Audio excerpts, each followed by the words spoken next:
তো হ্যালো বন্ধুরা, সবাই কেমন আছো? আশা করি যে যেখানেই আছো ভালো আছো, আর আমিও ভালো আছি। তো সকালবেলা কাজকর্মগুলো আর তোমাদের সঙ্গে শেয়ার করা হলো নি, একেবারে বোনকে এগিয়ে দিতে যাওয়ার সময় একটু ক্যামেরাটা অন করলাম। তো বোনকে বললাম হাই কর, তো ও হাই করে দিল। আর আমি ওকে এগিয়ে দিতে যাচ্ছিলাম। তো দেখো বন্ধুরা, বোন চলে গেল আর আমি দোকানে গিয়েছিলাম, একটা দোকান সেরে আসছি।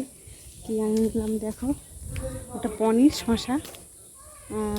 কালকে তো একাদশী, তো ওই জন্য পনির আর একটা শশা খেয়েছি। তো আমি একাই খাবো, তো তাই জন্য আগে পুকুর ঘাটে বাসন মাজতে গেছিলাম। তো দিদাই পেঁপেটা পেরে দিল, উনি পারছিল, আমি আমার জন্য একটা পেরে দাও বলতে পেঁপেটা পেরে দিল। তো আজকে কি রান্না করি দেখি, একটা ফুলকপি আছে, নিরামিষ ফুলকপি, পনির তো আনলাম দেখলে, পনির দিয়ে ফুলকপি দিয়ে ঝোলার। এই তো আমার সোনা আসছে দেখো। তো জানো বন্ধুরা, এই ফুলকপি এই জুলাই মাসে কত করে দাম নিয়েছে? আমাদের ওইদিকে তো 40-50 টাকা করে যাচ্ছে। তোমাদের ওইদিকে কত করে যাচ্ছে জানিও কিন্তু। আমাদের কাছে এই একটা ফুলকপি এই সিজনে অনেকটাই দাম বলে মনে হয়, কেননা অন্য শীতে এই সবজি যেই দামে আমরা কিনেছি তার থেকে এই জুলাইয়ের সিজন বলো আর এই জুলাই আগস্টের সিজন বলো, জুলাই আগস্টের এই যে সিজনটা তাতে দামটা একটু বেশিই মনে হচ্ছে। আর অন্য সবজিপাতি তো আছেই।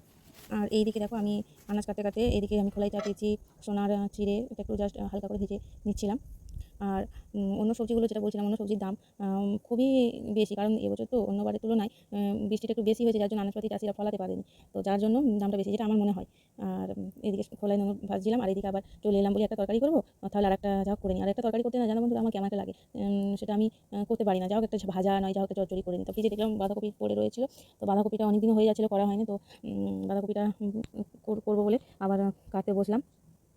আর কী বলি বলো তো বন্ধুরা, এই বাঁধাকপিটা আমার বর তেমন পছন্দ করে না, তো পকোড়ার জন্য শুধু বাঁধাকপি কিনে, বাজারে গেলেই পকোড়ার কথা মনে পড়ে আর একটা করে বাঁধাকপি নিয়ে চলে আসে। আচ্ছা বলো বন্ধুরা, একটা পকোড়ার জন্য আমার এতখানি বাঁধাকপি কেনার কী দরকার? ফ্রিজে আছে, আবার বাজারে যাবে, আবার একটা নিয়ে চলে আসে।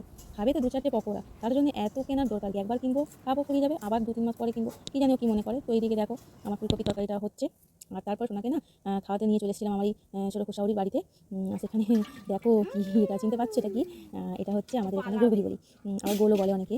এটা অনেক বড় ওনাদের, আমি কাকি বলি। তো ওই কাকিদের ওই সোনা ওইদিকে দাঁড়িয়ে আছে দাওয়ায়, দেখো তো ভয় কাঁদছে।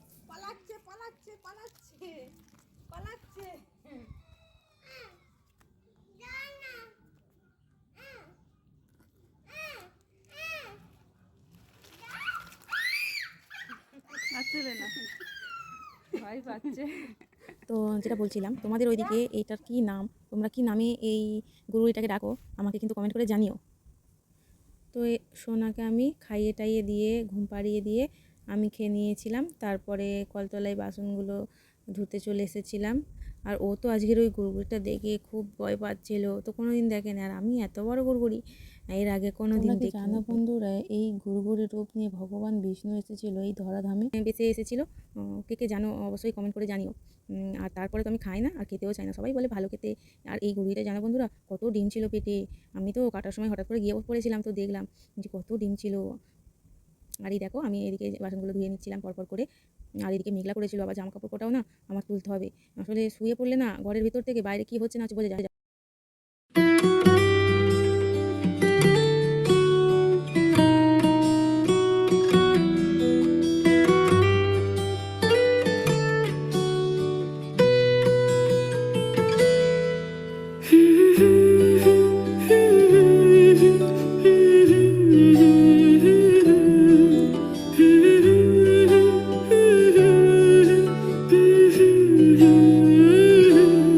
আজ এক নাম না জানা কোনো পাখি ডাক দিল ঠোঁটে নিয়ে খড়কুটো, আজ এলো কোন জানা বিকেল গান দিল গোধূলি এক মুঠো, তুমি যা।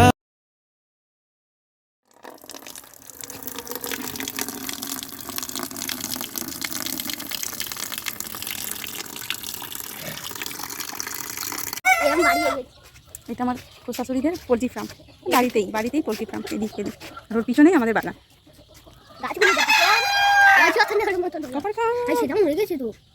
দেখে নেই মনে, আবার একটা ও মরে গেছে, ও মরে গেছে বলে ওই মোরগটা আবার মনে বসে আছে। ওইটা তুই উঠিস নি কেন? ওর একজন মারা গেছে। কি হয়েছে রে তোর বইয়ের? কি হয়েছে? তোল তোল তোল, ওকে তোল তোল। বলবো না, বলতে হবে।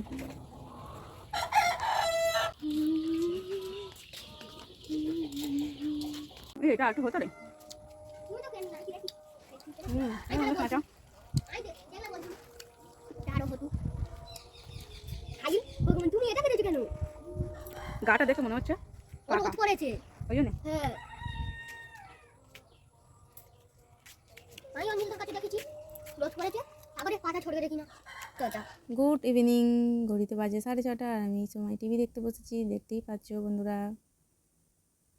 তো রাতের খাওয়া দাওয়া শেষ করে আমরা শুতে চলে এসেছি। বিছানাটা গোছানোই আছে, তো মশারিটা ফেলে নিচ্ছিলাম। আর বিছানাটা একটু ঝেড়ে টেড়ে নিয়ে আমরা কী করলাম বলো তো, মশারি টাঙিয়ে দিলাম। আর সোনা মশারি টাঙালে এত উল্কোপাত করে না, মানে মশারি টাঙাচ্ছি মশা কামড়ানো থেকে রেহাই পাওয়ার জন্য। ও মশারিটার এমন করবে, মশারিটার ভেতরে মশাদের আহ্বান করবে, আসো আসো আমরা সবাই একসঙ্গে ঘুমোবো, এমন আর কি। তো ওকে একটু বকছিলাম যে মশারিটা এমন করছো কেন। তো রাতে আমরা কি খেয়েছিলাম বলো তো, রাতে ওই তরকারি ছিল, ওই দিয়ে ভাত খেয়েছিলাম। আর সোনার জন্য করেছিলাম দুধ রুটি, তো সোনাকে ওই খাইয়ে দিয়েছিলাম।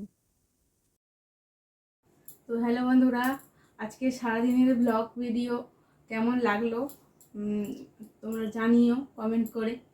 আর এখন আমরা কী করবো নানু? এখন আমরা ঘুমাবো। রাত 10:30 বাজে, ঘুমিয়ে পড়বো এবার।